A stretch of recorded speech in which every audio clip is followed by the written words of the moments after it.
ఇప్పుడు మనం నడుస్తున్న కాలం ఇది మోసకరమైన కాలం, మెరిసే కాలం. ఇక దేవుని కంటే లోకాన్ని ఎక్కువగా ప్రేమించే కాలం. వినాశనాలు ఊరేగుతున్నాయి. తల్లి బిడ్డ తారతమ్యత లేదు. డబ్బు కోసమే గొంతులు కోస్తున్నారు. కులపిచ్చ మతపిచ్చ, లోకమంతా నాశనంలో ఉంది. ఒక కాలం రాబోతుంది, అది సంఘం ఎత్తబడ్డాక నిత్యత్వంలో నిలబడే కాలం. ఈ రోజున సేవకులుగా చెబుతున్న రాబోతున్న రాజ్యంలోకి మేఘాల మీద మీరు ఎత్తబడుదురుగాక, మనము ఎత్తబడుదుమగాక, నిత్యత్వంలో నిలబడుదుమగాక. ఆ కార్యాలు జరగాలి అనుకుంటే రాబోతున్న ఆ కాలం కొరకు ఇప్పుడే పునాది వేసుకోవాలి. సమయం ఉండగానే యేసు రక్తం ద్వారా కడగబడుదుమగాక. సిలువలో నీ కొరకు నరగొట్టబడ్డాడే, ఆఖరి రక్తపు బొట్టు నీ కొరకు కార్చాడే. మరి ఈ రోజున నువ్వేం చేయాలి?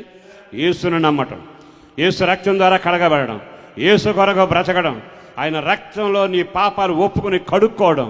ఎప్పుడైతే ఈ కార్యం చేస్తావో నీకు నిత్య జీవం సమృద్ధిగా కలుగునగాక, నిత్య జీవం సమృద్ధిగా కలుగునగాక. దినాలు దొరలకమునిపి, పళ్ళు నూరే రోజులు రాకమునిపి, కర్మ కాలిపోయింది రొమ్ములు కొట్టుకునే దినం రాకమునిపి ఈ రోజున ఒక సందేశం నీకు వినబడుతుంది. అదేమిటో తెలుసా?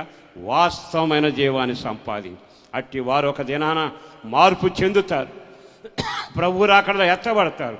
పునాదులు గల పట్ల నిలబడుదుమగాక, రాత్రులేని రాజ్యంలో సంచరించదుమగాక, సింహాసనాసీనుడైన యేసుతో ఆరాధకులుగా ఉందుమగాక, ఆయన సింహాసనం మీద ఆసీనులై ఉందుమగాక.